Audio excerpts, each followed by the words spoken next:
first step in assembling the Rover is making the chassis. One of the first things we need to do is take this piece of C-channel, this aluminum piece of C-channel, and the tail wheel support, and screw them together with two 256 screws. We put the heads on the top and the nuts on the bottom. Then we're also going to take this C bracket and this L bracket, screw them together along with the battery holder with two 256 screws as well. Note that the screw heads are on this side and the nuts are on the inside. Also note that the L bracket has a short side, which is this, and a long side, which is this. And the long side we want coming out this way. Also notice that on all of these brackets they have the same hole pattern so that things can be put together. The hole pattern that you see on these parts will be the same that you see on all of the other aluminum parts as well.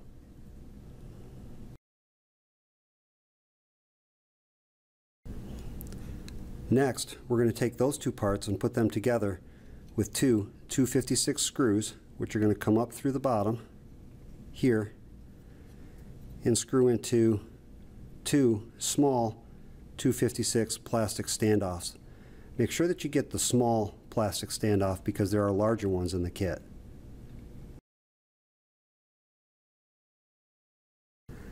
Now we're going to attach these L brackets to the chassis that we've already built using two more screws, and then to those we're going to attach the servo brackets.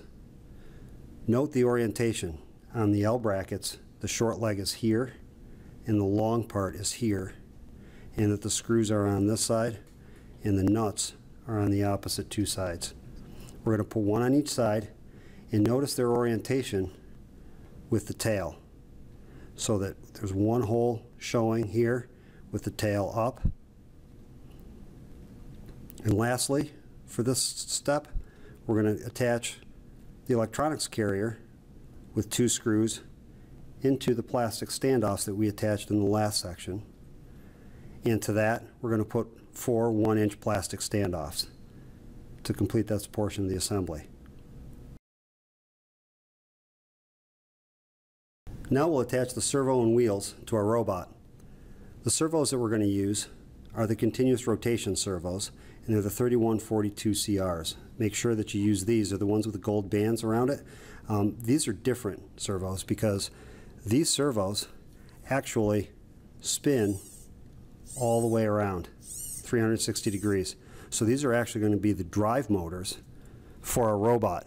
Most servos only spin about 170 to 180 degrees. That's what makes these servos special.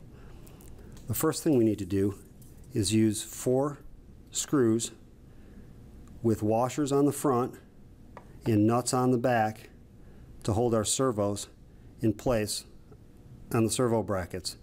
Also note the orientation of the servo horn. This is the part that comes with it. There's a screw that comes in there also. I've already removed it for this step. You do this on both sides. Make sure you use all 4 screws. Next, we're going to take the plastic wheels and put a rubber band around them. The rubber band is for traction. These wheels come with extra rubber bands, so you only need to put one on.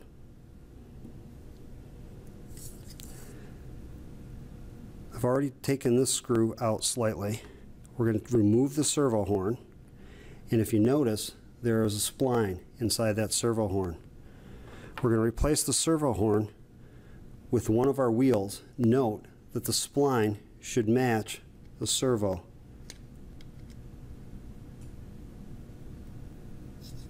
Rotate it, and it's a press fit. Press fit it on, and then put the screw that you just removed back in and tighten it with a screwdriver. And then you're going to want to do the same with the other side.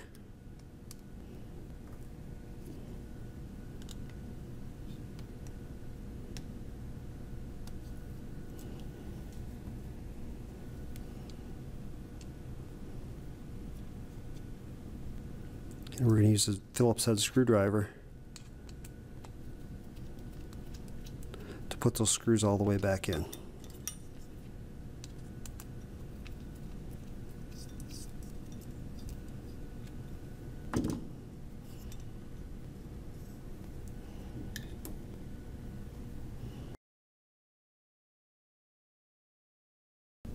Next, we need to take the metal rod that holds the tail wheel and bend it in this direction 15 to 30 degrees so that it turns better.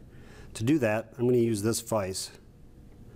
You can also use 2 pair of pliers, and I'm just going to put it in my vise and bend it by about 15 to 30 degrees so that it looks like this. To install the tail wheel, we're going to put the tail wheel on the shaft, and so that there's a little bit of room so that it turns freely, we're going to put this collar on the end of the wheel and tighten it with the Allen wrench. Then we're going to put another collar about 1 inch down and a collar on top of that, using an Allen wrench to tighten those two as well. With these 2 collars, we can adjust the height of our wheel so that our robot sits straight.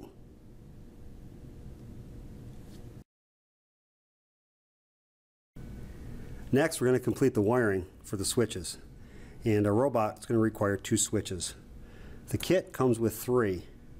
Note that you do not want to use the one with the plug. The one that's in my hand now with the plug, we don't want to use. We want to use the 2. One has a battery connector on it, the other has a 9-volt battery connector on it. And looking at a robot with all 3 wheels on the ground, when the switches are up, the robot is on. And the way we make sure that we put the switches in correctly is, if you notice, there's an empty leg on both switches.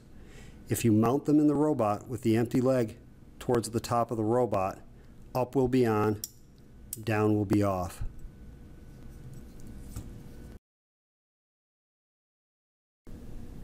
To install the SSC32, we're going to use 4 1/4-inch socket head cap screws and bolt it into place with the serial port towards the back. Next thing we have to do is make sure that we put the power connectors in the proper places. Note that the big fat wires go into the VS port, red towards the positive, black on the negative, and make sure that there aren't any wire strands sticking out to cause a short circuit. That would cause the board to be broken, or would also cause a short circuit heating up the battery.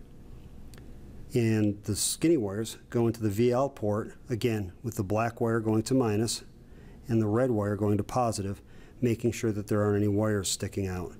Before you stick the wires in, make sure that you loosen that screw all the way, push the wire in, and then tighten it down. And do that for all 4. You have to open up the hole before you can stick the wire in.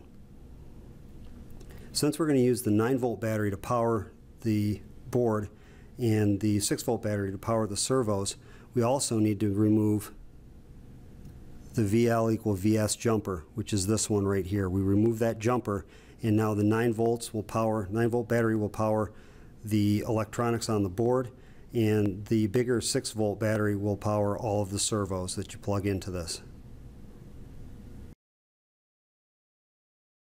A couple more things on the SSC32.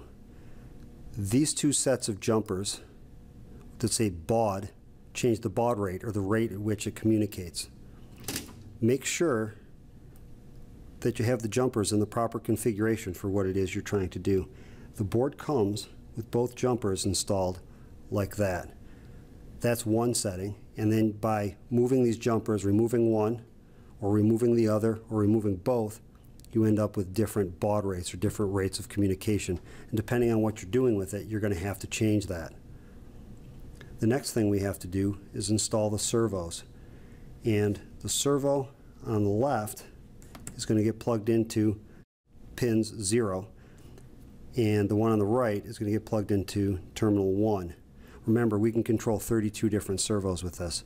Just remember, if you take a look on the board it's labeled. The inside pin is labeled pulse, the middle pin is labeled VS1, which is power, and the outside pin is labeled ground. The black pin, the black wire, always goes to the outside of the board, so that when we plug it in, this is my left motor, I'm going to plug it into, in this case, pin 0. Make sure that as you're wiring this, you follow the directions, because if these are plugged into the wrong pins, your robot won't work correctly. And this is the right side motor, the black wire to the outside, and I'm going to plug that into pin 1.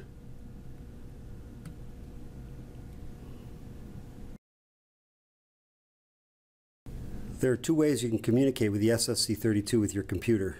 One is with a serial cable, and another way is with a Bluetooth B.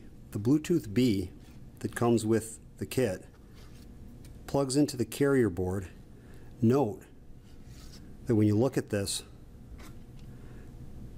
the angles here match the angles drawn on the board.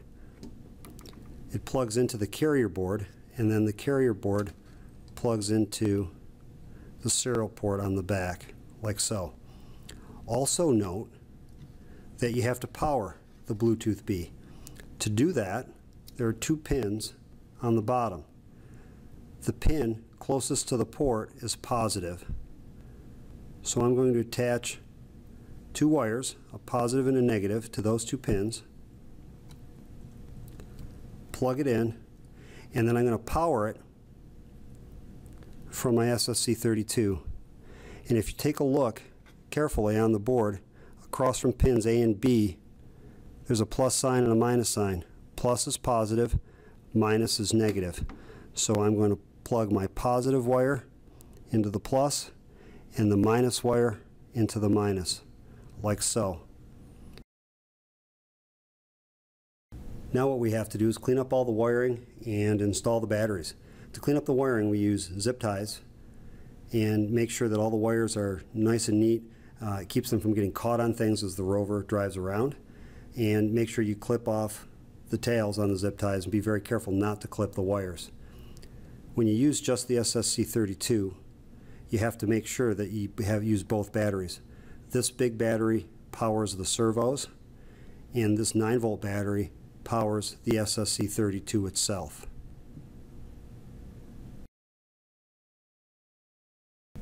When using the BotBoarduino, we're going to plug the servos into pins 3 and 4, which are over here.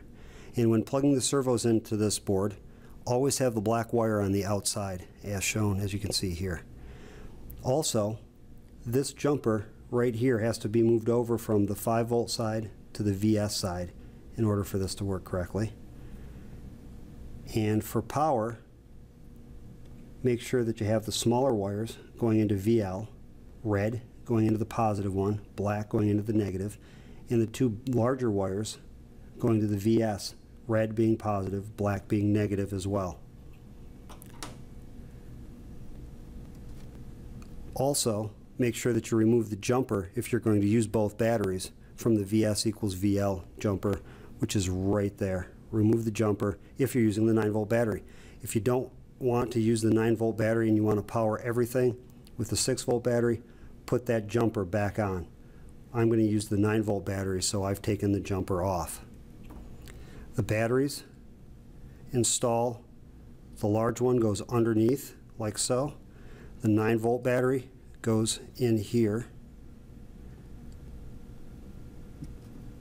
It's ready to go.